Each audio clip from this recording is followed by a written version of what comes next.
tout le monde, j'espère que vous allez bien. Volet suivant pour les runners qui sont en milieu de parcours. Donc les runners en milieu de montagne, on vous demande de travailler l'énergie de la sérénité et du plaisir. Hein, le calme intérieur, la sérénité, le plaisir. Donc on sort du côté masochiste, on sort du côté souffrance, on se désengage de la souffrance. C'est ce que je vous mets souvent tous les jours dans mes stories actuellement sur mon Facebook, de vous pousser un peu tous les jours à observer qu'est-ce qui vous met en souffrance pour que chaque jour vous vous désengagiez d'une habitude masochiste que vous avez. Parce qu'à force de purifier ces mécanismes-là, vous regagnez du pouvoir, vous vous sentez de mieux en mieux dans des énergies hautes, et vous revenez à une énergie de plus en plus sereine et un calme intérieur. Et de plus en plus, vous allez faire des choix de plaisir et non pas des choix de souffrance. Comme je l'ai expliqué, la blessure d'humiliation est une blessure qui vous empêche d'avancer. Si vous ne travaillez pas sur cette blessure d'humiliation qui influe sur le masque de masochiste, ça crée ce masque de masochiste. Pour moi, cette blessure d'humiliation, elle est centrale. Il y a les 5 rochers, les 5 blessures. Si ce rocher est trop important, il empêche la guérison des autres blessures. Pourquoi ? Parce que déjà, de base, le point de départ, c'est que vous acceptez la souffrance et que la souffrance, vous vous y habituez. C'est devenu une habitude. Donc en fait, vous détectez même plus ce qui est normal et pas normal. Et la souffrance, c'est devenu un mécanisme habituel.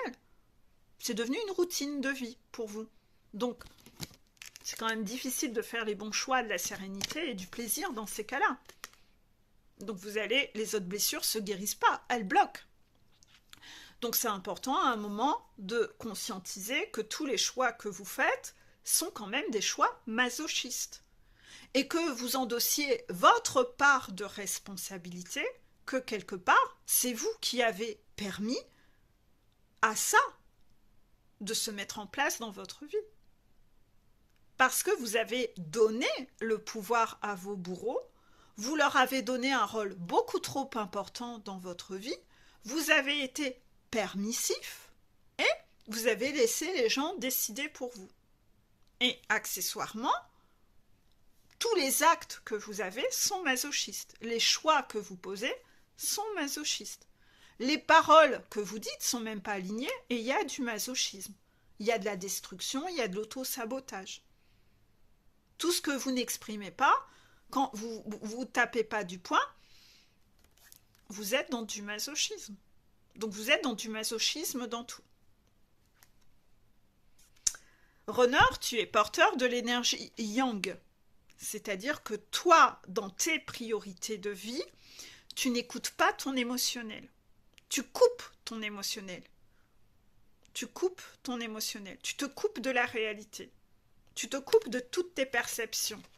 Ce que tu vois est piloté par ton mental. Tu interprètes ce que tu vois et tu laisses ton mental y mettre un voile d'illusion. Tu te coupes de ce que tu entends. Ce que tu entends, t'entends que ce que tu veux. Quand tu entends quelque chose qui ne te convient pas, tu vas te forcer à l'oublier. Tu vas te forcer à interpréter les choses. Tu vas donner des excuses à ce que tu entends et tu vas trouver des excuses à tes bourreaux. Tu te coupes de ce que tu entends. Tu n'entends pas les messages. Tu n'entends pas les signes. Tu les interprètes. Quand il y a un message important, tu te coupes de toi-même et de ton émotionnel et tu n'entends plus. Comme ça, c'est très bien comme ça, j'ai pas entendu. J'entends pas le déni. Tu te coupes de ta parole. Tu te coupes de ta parole. C'est-à-dire que là où tu devrais taper du poing, tu ne le fais pas. Là où tu devrais exprimer aux personnes que tu aimes, leur dire des choses gentilles et leur dire que tu les aimes, tu leur dis pas. Donc en fait, tu n'es que dans l'auto-sabotage et le masochisme. Tu fais le choix dans ta vie de garder les personnes sombres et de dégager de ta vie les personnes lumineuses. tu fais les mauvais choix. D'accord, je le dis un peu après. À côté de ça, tu te coupes de ce qui vibre en toi. Parce que tu fais pas tes choix en fonction de ce qui vibre là, tu fais tes choix en fonction de ça. Il faut, je dois, je ne peux quand même pas, il faut que j'ai des engagements, j'ai des obligations, je n'ai pas le droit. Donc tu te coupes de ton cœur. Tu te coupes même de tes souffrances, tu les écoutes pas. T'écoutes pas ton tableau de bord des émotions, tu te coupes de ton émotionnel. Tu es dans le yang. Et pour toi, le yang, c'est quelque chose qui va t'apporter ton identité. C'est-à-dire que je vais travailler beaucoup et je vais m'intéresser à tout ce qui est possession, le superficiel, parce que c'est ça qui va faire ma valeur et mon identité.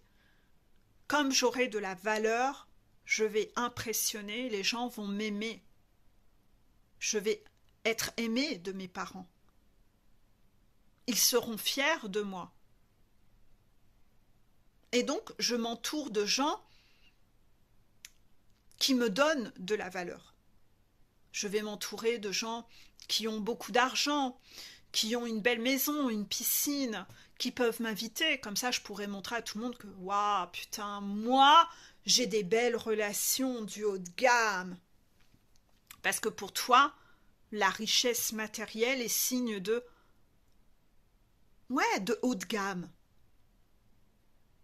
Mais non, ça peut être des gens tout pourris intérieurement avec un cœur sombre qui ont du fric, mais qui ont gagné ce fric de façon malsaine, sans valeur, etc. C'est pas ça qui fait que la personne est jolie. Mais toi, tu te convaincs que c'est ça qui va donner ton identité.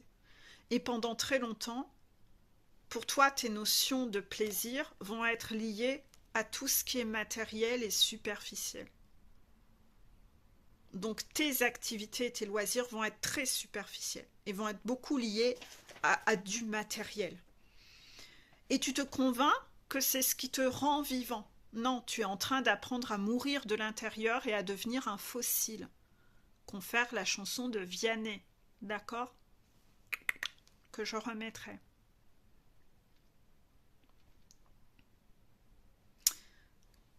Le fait que tu sois comme ça, malheureusement, tu vas être pris à ton propre piège, runner, sur ce parcours. C'est-à-dire que la source va te faire vivre, pour te guérir une bonne fois pour toutes de ça, c'est que comme toi-même tu gardes autour de toi les gens par intérêt, que tu te fais un cercle d'amis par intérêt de ce qu'ils vont te rapporter, parce que tu es un récepteur, un receveur, tu aimes recevoir. Désolée, je vais aller voir la première vidéo. Eh bien, en fait, tu vas être pris à ton propre piège. C'est-à-dire que tu te dis que les choses, la chanson de Jean-Jacques Goldman, les choses que je remettrai également, c'est tout ce que j'ai parlé sur Facebook en story ces derniers temps. Hein. Les choses font ton identité. Tu te dis, c'est ça qui me donne de la valeur. C'est ça. Les gens vont m'aimer grâce à ça. Ben, tu vas être pris à ton propre piège. C'est que de ce fait, tu vas attirer des gens qui vont en effet t'aimer pour ça. Et à un moment, tu vas être tellement en souffrance de voir que les gens, ils sont pas... Karmika n'est pas en couple pour toi. Tes amis sont pas avec toi pour toi.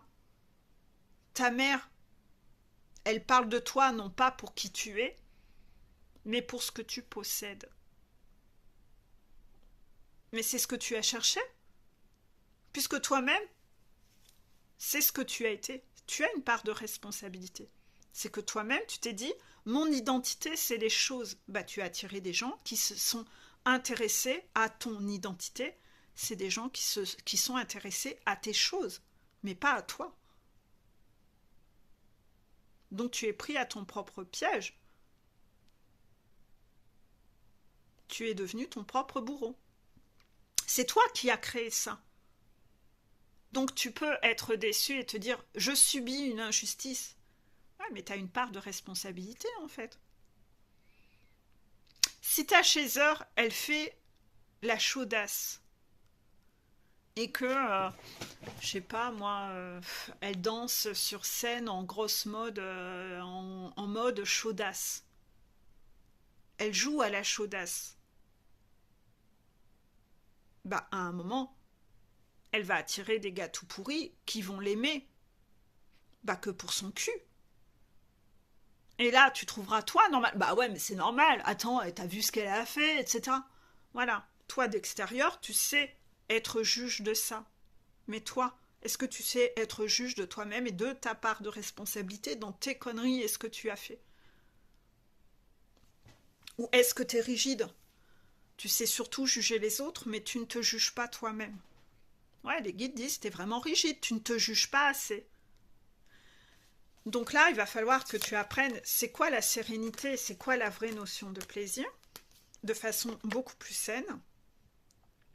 Tu vas devoir te rendre compte que tu n'attires pas les bonnes femmes,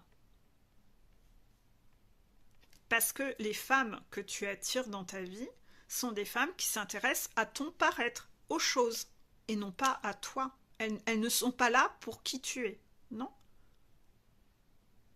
Elles sont là pour ce que tu possèdes. Donc c'est les, mais c'est ce que tu as cherché. C'est ce que tu as envoyé comme demande, c'est ce que tu as commandé. Donc c'est un juste retour des choses. Tu vas vivre la souffrance là-dedans, tu as besoin d'expérimenter cette souffrance pour une bonne fois pour toutes. Bah, être vacciné de ça et revenir à un comportement plus juste. C'est normal.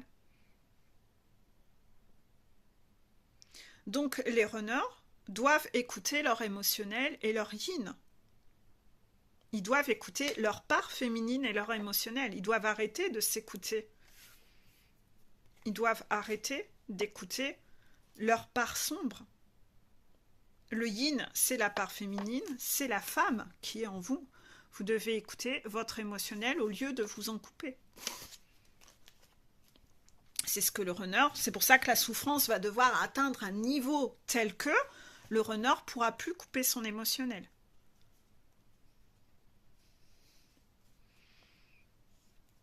Il va être obligé de le regarder. Il va être obligé d'aller plonger en lui. Mais il avait accepté d'être moins têtu et moins dans la résistance, on n'en serait pas venu à ce cas ultime de souffrance et à ce chaos-là. Mais il n'a pas voulu. Il n'a pas voulu se remettre en question. Il a voulu rester dans sa méthode de crêpes à l'eau de Javel. Moi, j'ai une idée, je ne vais pas en changer. Non, très rigide. Donc, il faut venir péter cet ego, ce rigide, pour que le runner retrouve l'humilité que « Merde, putain, j'ai fait de la merde. » C'est ça. Petit axe de travail des runners mi-parcours, j'arrête d'attribuer mes problèmes et mes difficultés à des causes extérieures. Waouh! Bah nous y revoilà. C'est ce qui est dit depuis plusieurs temps dans les vidéos runner. Le runner doit endosser sa part de responsabilité dans ce qu'il fait. Il ne peut pas toujours reporter la faute sur les autres. C'est pour ça qu'il ne se transforme pas. J'arrête d'attribuer mes problèmes et mes difficultés à des causes extérieures. Ils ont bon dos les autres. Ils ont bon dos les événements. Ils ont bon dos les éléments extérieurs. En leur attribuant la responsabilité de tout ce qui nous arrive, on évite d'agir. C'est exactement tout ce que j'ai dit dans la première partie de la vidéo. Là, on est à la troisième partie déjà. Hélas, cette protection fragilise encore davantage l'estime de soi défaillante qui les a provoqués. Oui. Mieux vaut briser le cercle et chercher toujours ce qui dépend de nous et ce que l'on peut améliorer. Ben oui, parce qu'en fait, le point de départ, c'est que vous n'aviez pas d'estime pour vous-même. Vous avez donc laissé rentrer n'importe qui en vous disant que à peu près c'est déjà bien, que vous valiez pas mieux que ça, parce que vous ne vous donniez pas de valeur. Et en continuant à donner le pouvoir aux personnes extérieures, en vous disant que eux savent mieux ce qui est bon pour vous, que eux sont plus intelligents que vous, que sans eux vous ne seriez rien. Donc vous donnez plus de valeur aux gens autour de vous, vous donnez un pouvoir aux mauvaises personnes. Et ces mauvaises personnes, elles sont encore toujours en train de fragiliser votre estime de vous, elles sont en train de vous détruire. Donc en fait, c'est le serpent qui se mord la queue. Vous êtes votre propre bourreau, parce que c'est vous. À l'entrée de votre bergerie, c'est vous qui laissez rentrer ces personnes-là. Ces personnes qui vous détruisent, qui bouffent votre bébé chèvre devant vous. C'est vous. Vous ne savez pas mettre un videur à l'entrée de votre bergerie, vous laissez rentrer n'importe qui. Vous avez une part de responsabilité. C'est pas parce qu'on vient toquer à votre porte que vous devez laisser rentrer n'importe qui. C'est pas parce que le loup veut rentrer dans votre bergerie que vous êtes obligé de le laisser rentrer. Hein. Vous pouvez sortir le fusil et lui en coller une. Hein.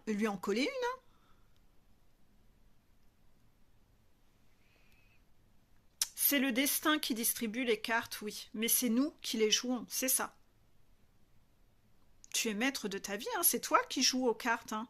C'est toi qui poses les actions, c'est toi qui dis les trucs. Tu peux pas toujours reporter la faute sur les autres, c'est toi qui as fait tout ça. Pourquoi? Parce que t'es dysfonctionnel et que t'as des choses à guérir. Donc c'est le destin qui distribue les cartes, ouais, mais arrête de te positionner en victime. Hein. Reprends ton pouvoir, sois acteur de ta vie. C'est le destin qui distribue les cartes, mais c'est nous qui les jouons. Go! Bouge ton cul! Arrête d'être la serpillière, la victime qui ne passe pas à l'action. Carte suivante pour mettre un peu d'humour. Tu ne peux pas rendre tout le monde heureux. Tu n'es pas une gaufre. Voilà. Tu n'es pas une gaufre? Non, tu n'es pas une gaufre. Donc tu ne peux pas rendre tout le monde heureux. Ok, ça te pose un souci? Si ça te pose un souci, ce côté sacrificiel, ah ouais, mais j'aimerais tellement rendre tout le monde heureux, c'est que tu as un problème. Hein. Si tu veux que tout le monde t'aime, c'est que tu as un problème. Hein. Le regard des autres, la validation par l'extérieur, règle le problème avec toi-même. Hein. Parce que non, tu ne pourras pas. Est-ce que moi, ça me pose problème de ne pas être aimé par certains? Non. Vous voyez? Et j'ai bien une contraction sur le nom. Je m'en tape, royal, contraction. Mais mon Dieu que je m'en tape. Je m'en tape clairement. Là où les deux connasses là qui me mettent des pouces bas sur mes vidéos, j'en ai une ou deux là, selon les vidéos. Vous croyez franchement que ça m'affecte? J'en ai rien à foutre. Parce qu'en fait, je les trouve quand même un peu pathétiques. Ces personnes qui mettent des pouces bas, elles sont là toujours derrière, comme des petites mégères derrière leur écran. Ah, Peggy, elle a mis une petite vidéo. Je vais aller regarder sa vidéo en cachette. Puis je vais mettre un pouce bas. En fait, moi, je les trouve complètement ridicules. Mais mon Dieu, qu'elles sont connes. Vous voyez, les guides le confirment, mais mon Dieu, qu'elles sont connes. Mais vous croyez franchement? Mais qu'est-ce que je m'en fous, en fait? Donc en fait, tous les gens, vous pourrez jamais plaire à tout le monde. Vous en tapez.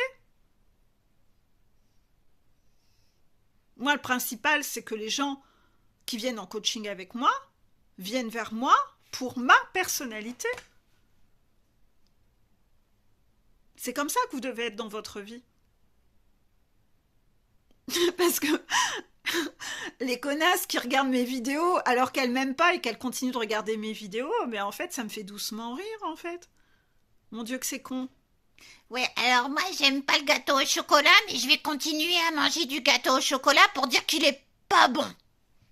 En fait, vous les trouvez pas connes, vous? Si, elles sont connes, quand même. Est-ce que c'est moi qui dois me sentir con? Non. Franchement, c'est risible. On se dit, mais mon Dieu, qu'elles sont connes. Ouais, mon Dieu, qu'elles sont connes. Il y a des gens, vous pouvez rien faire pour eux. Elles sont pas sauvables. Vous pouvez rien faire pour ces gens-là. Vous pouvez rien faire.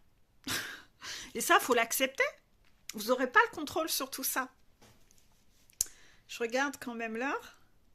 On va continuer avec les runners fin de parcours. Les runners fin de parcours. Les runners fin de parcours, on vous dit printemps. Alors, je ne comprenais pas la carte printemps, parce que pour moi, le printemps, c'est la renaissance, c'est les choses qui refleurissent. Et j'ai demandé une deuxième carte, et on m'a envoyé la carte automne. Donc là, j'ai compris. Puis quand j'ai sorti un deuxième oracle, j'ai eu la carte échec et la carte ouverture. Donc là, vous ne comprenez pas. Bon, en fait, on vous demande si vous voulez que dans votre vie refleurisse.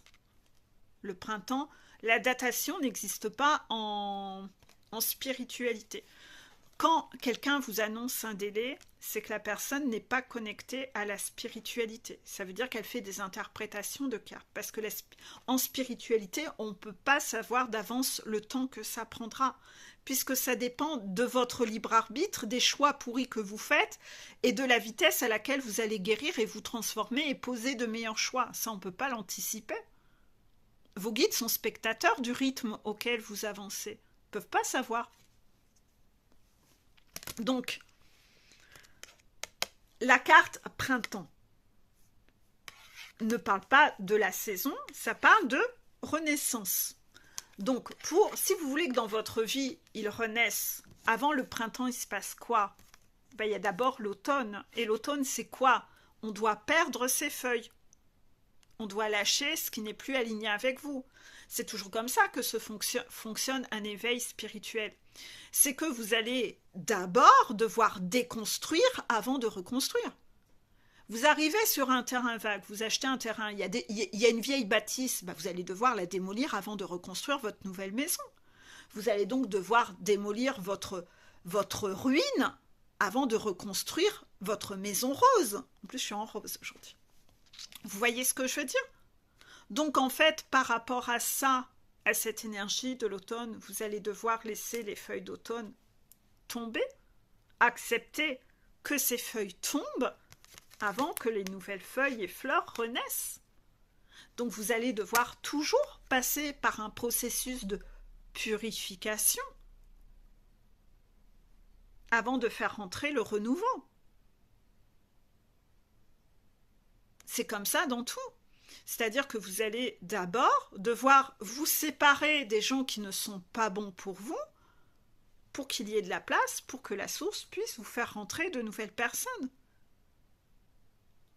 Avant de recevoir ce que vous méritez, vous allez devoir passer par le processus de avoir ce déclic en vous, de vous dire mais en fait je mérite mieux que de n'importe quoi.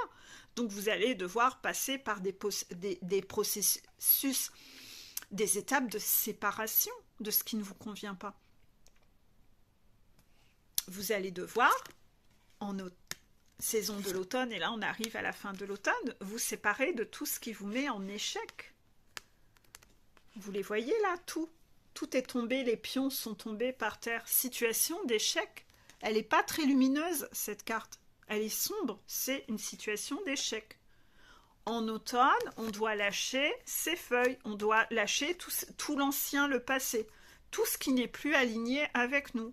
On doit se débarrasser de tout ce qui nous met en échec pour que, ensuite, ça puisse renaître dans votre vie et recréer de nouvelles ouvertures de portes où, de nouveau, on trouve la clé pour ouvrir de nouvelles portes et c'est écrit destinée. Et là, vous avez vu le soleil, c'est beaucoup plus radieux. Donc le message est clair. On vous demande de vous délester de tout ce qui n'est plus OK. Vous allez enfin prouver par là que vous avez votre déclic et que vous reprenez votre pouvoir avant de refaire rentrer les choses plus lumineuses et de recevoir de meilleures choses. Avant de pouvoir ouvrir de nouvelles portes. C'est tout? D'accord, c'est rapide. Axe de travail. Je décide de découvrir dans quel domaine j'ai une attitude de victime. Si on n'a pas compris dans toutes ces vidéos que le runner se positionne en victime, de par sa blessure d'injustice, on n'a rien compris, hein, parce que ça a insisté lourdement. Je décide de découvrir dans quel domaine j'ai une attitude de victime et pour cela, je demande à 2 proches de me dire de quoi je me plains le plus souvent. J'accepte ce qu'on me dit et je réalise que mon ego croit que me plaindre est un excellent moyen pour me sentir aimé. Si je suis incapable d'accepter ce fait, je me demande, est-ce que je veux continuer à attirer l'attention en étant victime ou puis-je décider d'être un gagnant? Je me donne le droit de répondre librement en admettant que ce soit moi qui aurai à assumer les conséquences de l'un ou l'autre choix. C'est ça, c'est que quoi que vous fassiez, tant que vous avez conscience que c'est à vous d'assumer à la fin vos choix, que vous n'irez pas reporter la faute sur les autres. À vous de choisir de continuer à vous positionner en victime. On parle bien ici de la blessure d'injustice. D'accord? Ou soit d'être maître de vos propres choix. Il y a quand même aussi un peu la notion d'abandon dedans. Pourquoi? Parce que dans la blessure d'abandon, que les runners ont aussi, il n'y a pas que le chaser, c'est la principale blessure du chaser, mais ça ne veut pas dire que le runner ne l'a pas. Bien sûr, le runner l'a. Le runner, justement, il a peur d'être abandonné par ses bourreaux. Ouais, ça peut paraître fou, mais il a peur. Ouais, parce qu'il sent que l'extérieur est responsable de sa vie, de son bonheur, de son malheur. Lui n'a jamais repris le pouvoir dans sa vie. Il a donné les rênes de sa vie aux extérieurs et à ses bourreaux. Donc l'idée, waouh, d'être projeté dans la vie, et ses patrons, ses patronnes, là, ne vont plus décider pour lui. Elles lui ont toujours semé comme graine dans sa tête de « Sans nous, tu serais rien. Heureusement qu'on est là. Heureusement, tu es un incapable. Oh, qu'est-ce que tu serais devenu sans nous ? On sait mieux pour toi ce qui est bon pour toi. » En fait, ils s'en sont persuadés puisque lui, il a donné le plein pouvoir à ses femmes. Donc en fait, il en est convaincu aujourd'hui. Il se dit « Quoi ? Moi ? Seul ? Sans elle ? Oh ! Sans mes directeurs, mes patronnes de vie. Je vais devoir faire des choix. C'est pas elles qui vont décider. Merde, mais comment on fait un choix? Mais comment on décide? Oh, merde, je vais devoir devenir un adulte. Ah, mais moi j'aimais bien rester un petit garçon inconscient, un ado. Ah non. Non, en fait. On veut que tu deviennes un mec. On veut que tu deviennes un homme qui fait ses choix, ses décisions. Tu le dis toi-même en consultation, tous mes runners me disent « Putain, ma chaser, elle me saoule à se comporter comme une petite fille. » Voilà. Miroir, mon beau miroir. Toi, runner, est-ce que tu es sûr que toi, tu es un homme?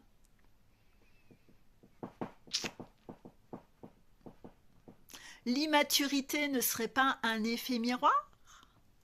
Ceci dit, on est en train de parler des runners fin de parcours.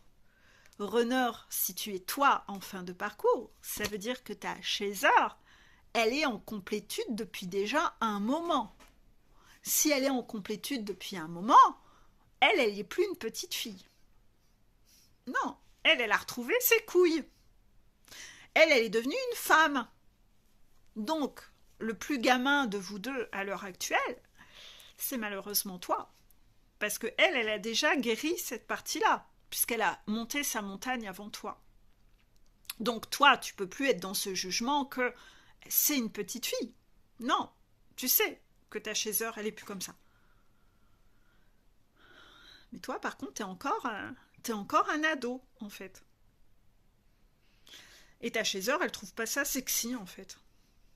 Pas du tout.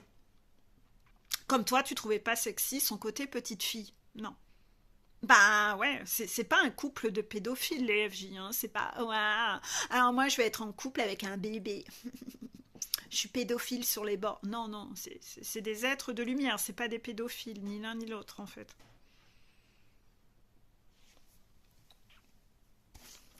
Premier message. Je reçois des messages. Le meilleur moyen de gagner confiance en soi est de faire ce que l'on a peur de faire. Oui, pour gagner en maturité, Et pour retrouver son pouvoir, j'ai peur, j'y vais quand même. Moi, j'en ai plein comme ça en coaching, que j'ai en coaching, et je leur dis bravo. J'ai peur, mais j'y vais quand même. J'ai des nanas reneuses, là. J'ai peur, mais je quitte quand même mon karmico. Allez, je prends mon envol. Moi, je suis drôlement fière d'elle, quoi. Ça inspire le respect d'avoir quelqu'un... En fait, après, c'est peut-être mon avis personnel. Bon, j'ai le droit de le donner? D'accord. Mon avis personnel à moi, Peggy, d'accord? Là, c'est pas JPEG qui parle. C'est que moi, j'ai 1000 fois plus de respect pour quelqu'un qui a peur, mais qui y va quand même, que pour quelqu'un qui me dit « Non, mais moi, j'ai peur de rien. » Non, parce que crois-moi que la dose d'effort à fournir, elle est quand même beaucoup plus difficile pour quelqu'un qui dit « J'ai peur, mais je vais le faire quand même. » Pour moi, cette personne a un courage monumental. Parce que quand vous n'avez pas peur, c'est facile. C'est facile à faire. Donc ouais, c'est sûr que moi, quand j'ai quelqu'un en face de moi qui me dit « Tu sais, Peggy, j'ai peur, mais je vais le faire quand même. » Moi, j'ai des étoiles dans les yeux. Vous voyez, directement, j'ai des étoiles dans les yeux parce que je me dis « Bravo !» Je peux avoir que de l'admiration pour quelqu'un comme ça. Que pour quelqu'un qui va dire « mais moi, de toute façon, j'ai peur de rien. » Écoute, tant mieux pour toi. Mais de ce fait-là, c'est facile pour lui. Vous voyez, j'ai pas cette énergie de... Vous avez vu tout de suite mes yeux? Voilà, mes yeux, tout de suite, ils parlent. Tout de suite, mes yeux sont pas admiratifs, quoi. Non. Tant mieux, fais. Vous voyez, c'est un peu comme quand vous avez des enfants. Vous avez votre petit bouchon. Vous avez votre petit bouchon qui apprend à faire du vélo à 2 roues. Et puis, la première fois qu'il y arrive, vous êtes là. Ouais, c'est génial, t'es trop fort, c'est bien. Et puis, en fait, il a juste fait 2 mètres. Mais vous êtes là comme si... Ou parce que il vient de traverser la pièce en marchant. Vous voyez, ce côté, c'est trop bien. Et puis souvent, vous avez un gamin un peu plus grand à côté qui fait, moi, regarde là, je suis... Moi aussi, regarde maman, je viens aussi de traverser la rue en roulant et... et souvent, le gamin, il est un peu frustré parce qu'il se dit, et moi... Voilà, parce que vous vous émerveillez plus. Non, cette personne, elle sait faire. Vous êtes émerveillé quand il a appris à faire ça. Mais c'est sûr que vous avez plus cette phase d'émerveillement quand lui-même le fait. Donc vous essayez de lui montrer que, mais si, quand t'as commencé, j'étais émerveillée comme ça aussi avec toi. Mais toi, maintenant, t'es grand, t'y arrives. Donc, voilà. Et en fait, c'est un peu ça, quoi. Moi, je suis pareil avec vous. C'est que quelqu'un qui montre sa sensibilité, sa vulnérabilité de j'ai peur, mais j'y vais quand même, c'est 1000 fois plus beau, en fait.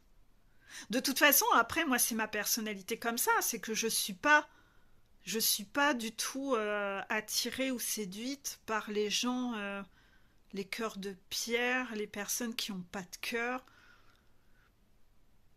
Encore hier, j'ai publié cette vidéo de Vianney, mais en fait, moi, je vois Vianney, j'ai des cœurs dans les yeux, parce qu'on voit que c'est pas un gars qui joue un rôle, qui se cache de sa sensibilité. C'est quelqu'un qui montre sa sensibilité. Quand je regardais The Voice, je regarde pas beaucoup la télé, mais je regardais The Voice, et faisait partie du jury, parfois il pleurait devant une chanson. Et en fait, vous savez, moi, je suis beaucoup plus... j'ai des cœurs dans les yeux quand je vois des gens qui refoulent pas leurs émotions. Pour moi, cacher ses émotions et refouler ses émotions, c'est pas un signe de courage. Hein. Non. Parce qu'aujourd'hui, on nous juge tellement sur notre sensibilité, comme si notre sensibilité, notre fragilité, c'était quelque chose de laid, que c'était de la faiblesse, qu'aujourd'hui, on vous juge tellement surtout que celui qui ose être vrai, c'est lui qui a le plus de courage. Même moi, j'ai cette vision de moi que j'ai 1000 fois plus de courage. Vous voyez, contraction, à oser faire des vidéos où je dis pas ce que les gens ont envie d'entendre et où parfois j'ai des phrases cash et j'ose ne pas filtrer les informations des guides et délivrer les messages. J'estime que j'ai plus de courage que les personnes toutes mièvres et faux cul qui font des vidéos de « Je suis toute douce, je suis toute gentille, je te fais des caresses et je te dis tout ce que tu veux entendre. » Non, ces gens-là, moi, je les trouve lâches. Je les trouve hypocrites parce que quand j'écoute les messages, je me dis « Putain, mais elles n'ont pas le droit de dire ça, c'est faux. » Mais non, mais elles le font parce qu'elles n'ont pas les couilles de dire la vérité en vidéo. Et pour moi, ça, c'est pas des gens que j'admire, en fait. Donc, oui, j'ai cette vision que peut-être que mes vidéos ne plaisent pas à tout le monde. Peut-être que mes vidéos, mon énergie d'être franche ne plaît peut-être pas à tout le monde, mais quelque part, je me trouve plus courageuse de me soumettre à ce regard-là et aux critiques et d'avoir les couilles de le faire quand même. C'est-à-dire, parfois j'ai peur de vous délivrer les messages parce que je dis putain, c'est violent, et je me dis je m'en vais, j'ai l'impression qu'on m'envoie au combat là. Tiens, allez Peggy, tiens, on te livre à la pâture. J'ai l'impression qu'on m'envoie là au pilori envoyer tous les messages, mais c'est pas les guides qui s'en prennent plein la gueule dans ces cas-là, c'est moi. Et puis un peu on me jette dans la fosse aux lions. Et c'est qui les lions? C'est les FJ. Parce que j'ai pas entendu ce que je voulais. Peggy, t'es méchante. Et en fait, t'as toutes les harpies FJ là, qui sont toxiques, qui n'ont pas monté leur montagne, qui sont comme ça derrière leurs écrans. Ça leur donne du pouvoir. Comme des petites mégères derrière leurs écrans. Franchement, faut l'avoir les couilles de oser aller dévoiler ces messages-là et d'être jeté à la fosse aux lions de toutes les vieilles vipères, là, les langues de vipères. Moi, je m'estime être plus courageuse, vous voyez. Voilà. Donc, ça dépend la vision que vous avez, en fait. Message suivant, ce n'est pas que vous ne devriez rien posséder, mais que rien ne devrait vous posséder. C'est une belle conclusion sur ces différentes vidéos runner. Pour moi, c'est la phrase à retenir. Tout se résume à ça, en fait. Ce n'est pas que vous ne devriez rien posséder dans votre vie, non, mais que rien ne devrait vous posséder. C'est-à-dire que là, vous laissez les choses vous posséder. Vous laissez vos bourreaux vous posséder. Parce que là, j'ai même complètement oublié qu'on était sur des vidéos runner. Mais le runner n'ose pas passer à l'action dans sa vie parce que ce sont les choses qui le possèdent, sa cage dorée. Et en fait, ça, c'est pas du tout OK. C'est pas du tout OK. Donc, c'est pas que tu vas devoir vivre une vie de pauvreté, mais si les choses te possèdent, il va falloir que tu perdes, parce que c'est ces choses qui te possèdent, en fait. Et c'est devenu complètement dysfonctionnel, en fait. C'est ne pas oser quitter un couple parce que les choses extérieures te possèdent toi, mais tu es en train de devenir monstrueusement sombre, en fait. Toute ta lumière est en train... Ces tierces autour de toi ont réussi à donner des coups d'extincteur sur l'être lumineux que tu étais. C'est tu te laisses acheter. Donc ce n'est pas que vous ne devriez rien posséder, mais que rien ne devrait vous posséder. Et là, on arrive à vous posséder. Comme la chaiseur arrive à être possédée par le runner. Le runner en fait ce qu'il veut de sa chaiseur. Mon Dieu, qu'il la manipule pendant longtemps. Et avouez-le, runner, vous en avez fait ce que vous voulez de votre chaiseur. Vous avez joué à la poupée Barbie avec. Vous l'avez jamais respectée. Vous avez joué avec elle. Vous l'avez complètement utilisée. Mais elle a une part de responsabilité puisqu'elle vous a laissé faire. Donc à un moment, elle doit apprendre ça. C'est qu'elle-même, elle vous a laissé faire. Donc elle avait une part de responsabilité. Elle avait qu'à poser des limites. C'est la même chose pour vous. Les gens vous ont utilisé, vous ont manipulé. Mais vous avez laissé faire, en fait. Donc oui, vous avez une part de responsabilité. Vous ne pouvez pas que reporter la faute sur les autres. Donc en fait, il y a quand même pas mal de compréhension à faire de tout ça, ça va travailler et nettoyer la culpabilité. Ça va faire... De la culpabilité, on va aller travailler quoi? On va avoir cette énergie de vouloir se transformer, de se corriger, et on va travailler après l'énergie de quoi? Du pardon. C'est ça. Mais il faut passer par toutes ces étapes. Hein. On ne passe pas comme ça... Non, non, il y a un processus de conscientisation, de endosser ça.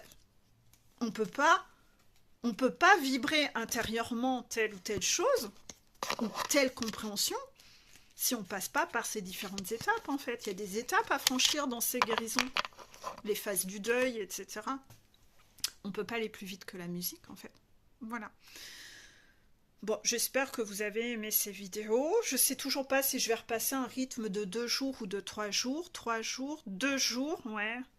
Ils veulent que je repasse bientôt à un rythme de 2 jours. On verra, hein. On verra pour le coup. Parfois, je me base sur le nombre de vues et le nombre de likes. Donc quand je vois que ça ralentit, je ralentis les publications, en fait. Parce que je me dis, merde, ça pue, ils n'arrivent pas à regarder. Donc, si vous voulez que le rythme repasse à 2 jours au lieu de 3, accentuez les pouces j'aime, parce que moi, je me fixe là-dessus. Je me dis, les gens, ils n'ont pas regardé, ils n'ont pas eu le temps de voir. Je vais laisser plus de temps. Normalement, vous êtes censé mettre un pouce j'aime sur toutes les vidéos que vous regardez. Hein. Moi, toutes les vidéos que je regarde, même les vidéos conneries où je crois pas, j'ai vu des runners, je remercie au moins pour le travail qu'a fait cette personne. Hein. Je mets quand même un pouce j'aime. Hein. Je vais pas mettre un pouce bas. Même si le message que j'ai entendu me convenait pas, hein, je le fais pas. Hein. Non, parce que cette personne, elle a quand même passé du temps, en fait. Donc, équilibre, donner, recevoir, en fait. Vous savez, c'est un peu comme quand vous allez manger chez quelqu'un. La personne, elle a fait des brocolis, vous aimiez pas les brocolis, mais vous allez quand même dire merci. Voilà, c'est une question de savoir-vivre, en fait. Voilà, c'est une question de savoir-vivre. Voilà. Allez, belle journée à vous et bisous.